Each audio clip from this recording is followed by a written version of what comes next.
Hello students, welcome to my class. এই ভিডিওত আমি 6.2 exercise কৰাৰ আগতে অতি প্ৰয়োজনীয় উপপাদ্য এটা আমি আলোচনা কৰিম।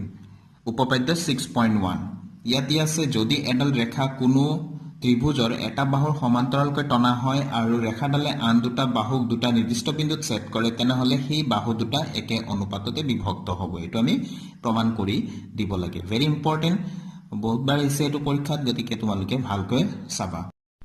এই উপপাদ্যটোক মৌলিক সমানুপাতিক উপপাদ্য বুলিও জনা যায় আৰু থেলছৰ উপপাদ্য বুলিও জনা যায়। স্টুডেন্টস, প্ৰথমতে মই অকমান যেটো উপপাদ্যত কৈছে কথাখিনি সেই কথাখিনি অকমান বুজাই ল'ব বিচাৰিছো। আমাক এটা ত্ৰিভুজ দিয়া আছে, কৈছে যে এই ত্ৰিভুজটোৰ যিকোনো এটা বাহুৰ সমান্তৰালকৈ এডাল ৰেখা টানিব লাগে যিডাল ৰেখাই আন দুটা বাহুক দুটা নিৰ্দিষ্ট বিন্দুত ছেদ কৰিব। গতিকে বিসি বাহুৰ সমান্তৰালকৈ বা এসি বাহুৰ সমান্তৰালকৈ টানিব পাৰা, এবি বাহুৰ সমান্তৰালকৈ এনেকে টানিব পাৰা। মই বিসি বাহুৰ সমান্তৰালকৈ এডাল ৰেখা টানিলো, এনেকে দীঘলো টানি দিব পাৰো। তো এইখিনিলৈকে টানিলে হ'ব। এটো কেনেকুৱা হয়, এইডাল ৰেখা এই বিসি বাহুৰ সমান্তৰাল হয়। গতিকে এনেকে টানি দিওতে কি কৰিলে, এবি বাহুক ধৰি লৈছো ডি বিন্দুত কাটিছে আৰু এসি বাহুক ধৰি লৈছো ই বিন্দুত কাটিছে। ঠিক আছে, তো দুটা নিৰ্দিষ্ট বিন্দুত ছেদ কৰিলে এবি বাহু আৰু এসি বাহুক, নহয় জানো? এতিয়া আমি প্ৰমাণ কৰিব লাগে কি যদি এনেকুৱা হয় তেনেহলে আমি প্ৰমাণ কৰিব লাগে এডি বাই বিই অৰ্থাৎ এডি টুকুৰা বাই ডিবি টুকুৰা ইকুয়াল টু এই টুকুৰা বাই ইসি টুকুৰা। তো এডি বাই ডিবি বা বিডি যি লিখা এটো ডিবিও লিখিব পাৰো বিডি লিখিব পাৰো ইকুয়ালস এই বাই সিই বা ইসি। এইটোৱে আমি প্ৰমাণ কৰিব লাগে। ঠিক আছে, নিশ্চয় বুজি পাইছা। এই প্ৰমাণ কৰিবৰ কাৰণে আমি কি কৰিম, বিৰ পৰা ই লৈ আমি এনেকে সংযোগ কৰি দিম আৰু ডিৰ পৰা সি লৈও এনেকে সংযোগ কৰি দিম। সংযোগ কৰাৰ পিছত আমি কি কৰিম, আকৌ এই এবি বাহুটোৰ পৰা বাহুটোৰ ওপৰত এই ই বিন্দুৰ পৰা এটা লম্ব টানিম। এইডাল কিন্তু লম্ব হ'ব। ঠিক আছে, লম্ব মানে জানাই 90 ডিগ্ৰী হ'ব লাগিব। সেই একে ধৰণে এই এসি বাহুটোৰ ওপৰতো ডি বিন্দুৰ পৰা আন এডাল লম্ব এনেকৈ আমি টানিম, লম্ব যেটো নেকি 90 ডিগ্ৰী হ'ব। ধৰি লৈছো এফালে নাম দিলো এম, এফালে নাম দিলো এন বা এন এম দিব পাৰা, যিফালে তোমাৰ ইচ্ছা, যিফালে পি কিউ দিব পাৰা।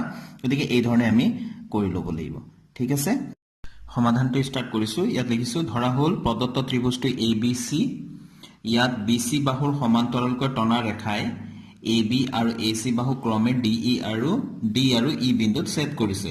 তো এইডাল ৰেখাই এবি বাহুক ডি আৰু এসি বাহুক ই বিন্দুত ছেদ কৰিছে। প্ৰমাণ কৰিব লাগে AD by DB equal to AE by EC. এইখিনি লিখিলো। অঙ্কন আমি কেইটামান কৰি ল'ব লাগিব প্ৰমাণৰ সুবিধাৰ কাৰণে। বিই আৰু ডিসি সংযোগ কৰা হ'ল। তো বিই মানে এইটো সংযোগ কৰিলো ডট ডট দি পেলাই, আৰু ইফালে ডিসি সংযোগ কৰি ললো। তাৰ পিছত ই এম লম্ব এ বি আৰু ডি এন লম্ব এ চি টনা হ'ল। তো ই এম বুলি নাম দিম, এ বিৰ ওপৰত ই এম নামৰ এডাল লম্ব টানিম। এইটো টানিলো, এইটো লম্ব হ'ব। গতিকে লম্ব বুলি ক'লে 90 ডিগ্ৰী চিনটো দিব লাগিব। এইটো ই এম, একে ধৰণে ইফালে ডি এন লম্ব টানিলো এ চিৰ ওপৰত। ঠিক আছে, ত্ৰিভুজটো ভালকে চাই লোৱা। এনেকুৱা হ'ব চিত্ৰটো, আমি মনত ৰাখিব লাগিব। এনে আমি মনত ৰাখিব নোৱাৰো, আমাৰ কাম কেইটা স্টেপ বাই স্টেপ মনত ৰাখিব লাগিব। বিই আৰু সিডি বা ডিসি সংযোগ কৰিলো। তাৰ পিছত ই বিন্দুৰ পৰা এবি বাহুৰ ওপৰত ই এম লম্ব টানিছো এয়া। তাৰ পিছত ডি বিন্দুৰ পৰা আকৌ এই এসি বাহুটোৰ ওপৰত ডি এন লম্ব টানিছো। এতিয়া আমি প্ৰমাণ ষ্টাৰ্ট কৰিম। প্ৰথমতে এডিই ত্ৰিভুজৰ কালি, স্মল লেটাৰত এ আৰ লিখা মানে কালি বুজায়। এডিই ত্ৰিভুজৰ কালি আমি উলিয়াম। কিমান হ'ব, এডিই ত্ৰিভুজটো ক'ত আছে চোৱাচোন, এডিই। তো এডি বাহুৰ ওপৰত এইডাল আমাৰ ই এম টো লম্ব হৈ আছে। তো এটা ত্ৰিভুজৰ কালি কি হয়, হাফ পূৰণ ভূমি, ভূমি মানে লম্বডাল আহি য'ত লাগিছে সেইটো এডি ভূমি হৈ গ'ল, আৰু লম্বটো কি বুলি ক'লো, ই এম। ঠিক আছে, এইটো আমি 1 নম্বৰ দি থলো। সেই একেধৰণে আকৌ বিডিই ত্ৰিভুজৰ কালি উলিয়াম। তো এৰিয়া বি ডি ই, আকৌ এবাৰ কৈ আছো স্মল লেটাৰত এ আৰ লিখা মানে কালি বুজায়। কালি আৰু ব্ৰেকেটৰ ভিতৰত আমি এনেকৈ লিখি দিল ADE মানে ত্ৰিভুজক বুজাব, BDE মানে ত্ৰিভুজক বুজাব, যাৰ কালিটো আমি নিৰ্ণয় কৰিব গৈ আছো। তো হাফ পূৰণ ভূমিটো কোনটো হ'ব? এতিয়া BDE ত্ৰিভুজ, BD বাহুটো আকৌ কাৰ অংশ হয়? AB বাহুৰ অংশ হয়। তো AB বাহুতে এইটো লম্বটো EM আছে নহয় জানো? গতিকে এটা ত্ৰিভুজৰ লম্ব বা উচ্চতা বা কোটি যিটো হয় সেইটো ত্ৰিভুজটোৰ বাহিৰত থাকিব পাৰে। গতিকে BDE ত্ৰিভুজৰ কাৰণে লম্বটো বাহিৰত আছে EM, আৰু ভূমিটো কোনটো হ'ব? BD হ'ব। তো BDE ত্ৰিভুজৰ কালিত হাফ পূৰণ ভূমি অৰ্থাৎ BD বা DB বুলি লিখিব পাৰা ইনটু উচ্চতা, উচ্চতাটো কোনটো হ'ব? EM এ হ'ব। ঠিক আছে, এইটো হৈ গ'ল 2 নম্বৰ। ষ্টুডেন্টস ভালকে মন কৰিবা, এই দুটা আমি উলিয়ালো, যেটো কালি উলিয়ালো দুটা ত্ৰিভুজৰ, কোনটো লম্বৰ কাৰণে উলিয়ালো?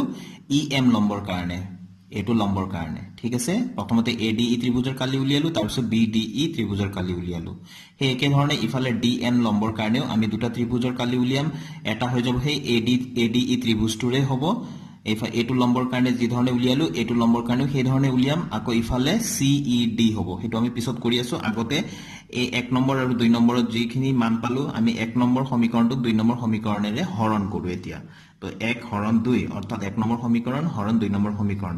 তো বাওঁফালৰ খিনি হৰণ কৰিম এৰিয়া ADE বাই এৰিয়া BDE, আৰু ইফালে সোঁফালৰ খিনি সোঁফালে কৰিম half into AD into EM। এই ওপৰখিনি লিখিলো, তাৰপিছত 2 নম্বৰটো আমি এইখিনি তলত লিখিলো।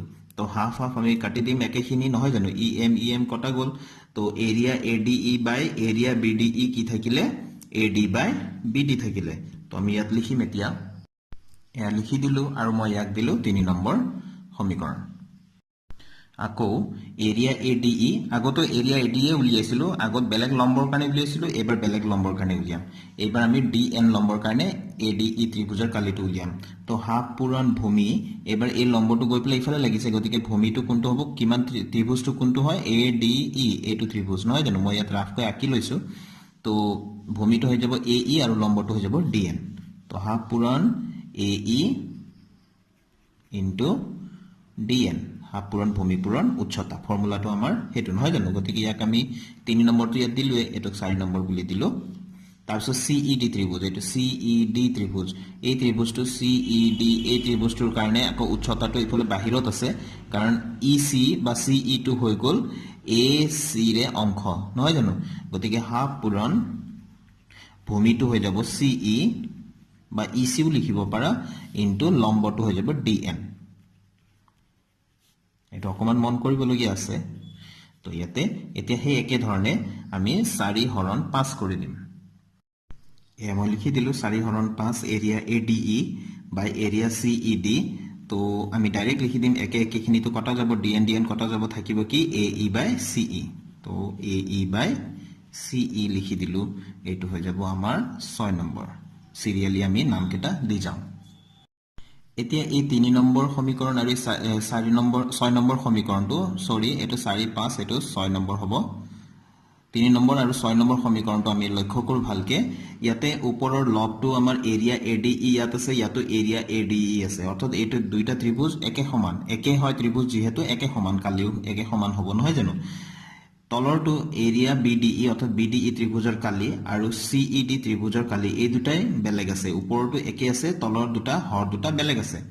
গতিকে আমি কেনেবাকৈ যদি এই হৰ দুটাও আমি সমান বুলি কৈ দিব পাৰো, তেনেহলে সম্পূৰ্ণ এই পাৰ্টটো আৰু এই পাৰ্টটো সমান হ'ব নহয় জানো?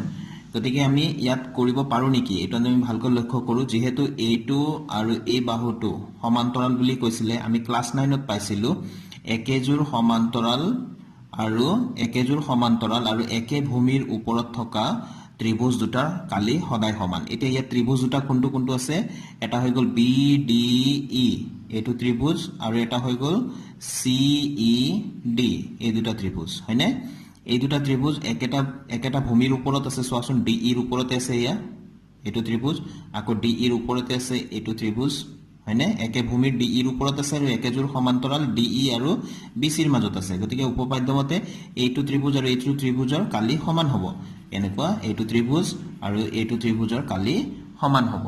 গতিকে যদি তলৰ দুটাও যদি সমান হয়, ওপৰৰ কেইটাটো সমানে আছে, তলৰ দুটাও যদি সমান হয়, তাৰ মানে 3 আৰু 4 নম্বৰ সমীকৰণটো সমান হ'ব যদি সোঁফালৰ কেইটা সমান হয় সৰি বাওঁফালৰ কেইটা যদি সমান হয় তেনেহলে সোঁফালৰখিনিও সমান হ'ব অৰ্থাৎ AD by BD equal to AE by CE আমি লিখি দিব পাৰিম হয়নে তেনেহলে আমাৰ প্ৰমাণ হৈয়ে গ'ল গতিকে আমি এই কথাখিনি আগত কিন্তু লিখি ল'ব লাগিব কথাখিনি মই ইয়াত লিখি দিলো যেহেতু ত্ৰিভুজ BDE আৰু ত্ৰিভুজ CED একে ভূমি DE আৰু একেজোৰ সমান্তৰাল DE আৰু BC ৰ মাজত আছে একে ভূমি এইটো আৰু একেজোৰ সমান্তৰাল এইটো আৰু এইটোৰ মাজতে আছে এই দুটা ত্ৰিভুজ গতিকে এৰিয়া BDE ত্ৰিভুজৰ কালি আৰু CED ত্ৰিভুজৰ কালি সমান ঠিক আছে এইটো সমান পাই যোৱাৰ লগে লগে মই অকমান আগতে ক'লোৱে এই 3 আৰু 6 আমাৰ যেটো বাওঁফালটো আছে বাওঁফাল দুটাও সমান হৈ যাব গতিকে আমি লিখিম এতেকে 3 6 আৰু 7 ৰ পৰা 3 নম্বৰ সমীকৰণটো